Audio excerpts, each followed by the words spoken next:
ladies and gentlemen. The very word secrecy is repugnant in a free and open society, and we are, as a people, inherently and historically opposed to secret societies, to secret oaths, and to secret proceedings. We decided long ago that the dangers of excessive and unwarranted concealment of pertinent facts far outweighed the dangers which are cited to justify it. Even today, there is little value in opposing the threat of a closed society by imitating its arbitrary restrictions. Even today, there is little value in ensuring the survival of our nation if our traditions do not survive with it. And there is very grave danger that an announced need for increased security will be seized upon by those anxious to expand its meaning to the very limits of official censorship and concealment. That I do not intend to permit to the extent that it's in my control. And no official of my administration, whether his rank is high or low, civilian or military, should interpret my words here tonight as an excuse to censor the news, to stifle dissent, to cover up our mistakes, or to withhold from the press and the public the facts they deserve to know.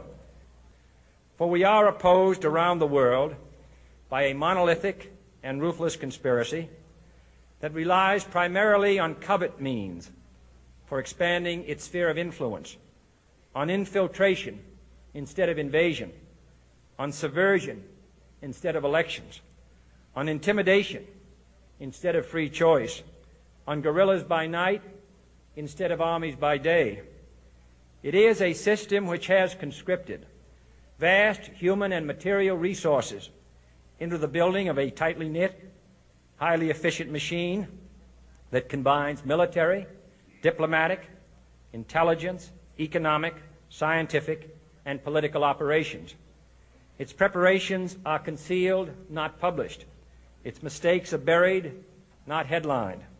Its dissenters are silenced, not praised. No expenditure is questioned, no rumor is printed, no secret is revealed.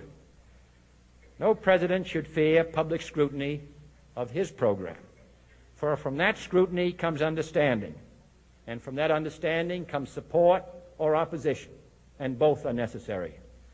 I am not asking your newspapers to support an administration, but I am asking your help in the tremendous task of informing and alerting the American people.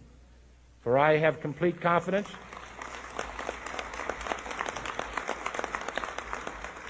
in the response and dedication of our citizens whenever they are fully informed.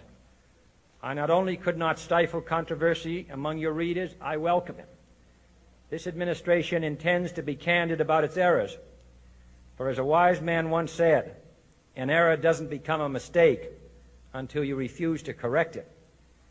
We intend to accept full responsibility for our errors, and we expect you to point them out when we miss them. Without debate, without criticism, no administration and no country can succeed, and no republic can survive. That is why the Athenian lawmaker Solon decreed it a crime for any citizen to shrink from controversy. And that is why our press was protected by the First Amendment, the only business in America specifically protected by the Constitution, not primarily to amuse and entertain, not to emphasize the trivial and the sentimental, not to simply give the public what it wants, but to inform, to arouse, to reflect, to state our dangers and our opportunities, to indicate our crises and our choices, to lead, mold, educate, and sometimes even anger public opinion. This means greater coverage and analysis of international news, for it is no longer far away and foreign, but close at hand and local.